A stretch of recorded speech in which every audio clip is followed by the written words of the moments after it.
Hello, good morning and welcome to my second video on the EV. In my first video, I spoke about the ordering process of my car very briefly and a few things that I like about the car. So in this video, I'm going to talk about charging and how I charge my vehicle. When I ordered the car, Peugeot told me that I could get a PodPoint installed. They sent all the details off to PodPoint. I got my referral email through, placed my order, paid my £200. All brilliant. A few days later, PodPoint emailed me asking me for photographs of where I want the PodPoint installed, if I can also take photographs of my meter and any sort of cable run that I want going in. So I did. Photographs will be posted up somewhere, or I'll leave a link in the description. The emails and everything else went off to PodPoint. About 3 or 4 days later, I get an email telling me that the install can't go ahead because the service head of my supply is old. They PodPoint called it a biscuit tin. However, I have an electrician friend who came out to check everything before the order for the PodPoint went in, and he said, although you do have an old service head, it shouldn't be a problem having a PodPoint installed. But he's not electric vehicle charge point accredited. I think OLEV, I think he said, accredited. So he can't go ahead and do it, sadly. So PodPoint sent me a form telling me that what work was required, and I had to send it over to my local distributor, which happens to be the Electricity Northwest. So I sent it off to them.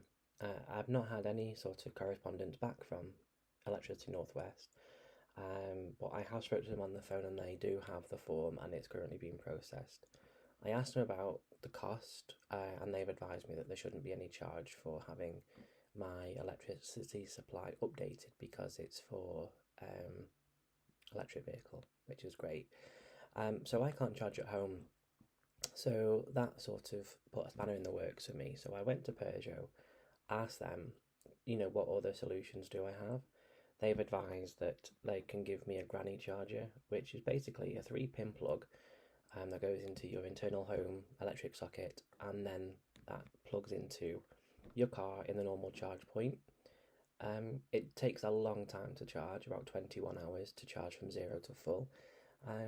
But realistically, you're never going to be at a 0 rate of charge. Your battery's never going to be at 0%. It's going to be somewhere around about the 20, maybe 30% mark. Yeah, so I just put it on. I don't leave it overnight because I'm concerned about leaving the window open and it raining. So normally when I get up in the morning, work from home, so plug in at 9 o'clock and then unplug it at 5.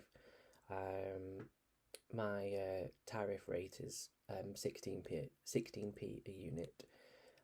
So you can work that out. So it'll be 16 times 5 times 0.16, and then you'll get your average unit cost, or your unit cost per charge, or your charge cost. But when I'm out and about, like say for instance I'm going to Tesco, I could charge up at Tesco for free. That's a 7 kilowatt charger. Half an hour charge at Tesco will probably get me about 35 miles or something like that. Sainsbury's, they have some good chargers. They have a 50 kilowatt charger which charges 39p per kilowatt. A half an hour charge there will probably get me about, I don't know, 70-80 miles or something like that. It's no big issue. At Lidl, they have a 50 kilowatt charger operated by PodPoint, as do Tesco, and they charge 25p, and I think Tesco charge 28p. But generally, the Tesco chargers are fine. You can be shopping for half an hour, 40 minutes. Last week I was shopping for just over an hour and a half. That gave me nearly enough 100% battery. So, charging at home, although it was a bit of an inconvenience, isn't really an issue because there's plenty of public chargers. Some are free, some are chargeable, but yeah, charging is not a problem. So in the next video, I will take you to one of the chargers and I will show you what my experience of a public charger is. See you in the next one.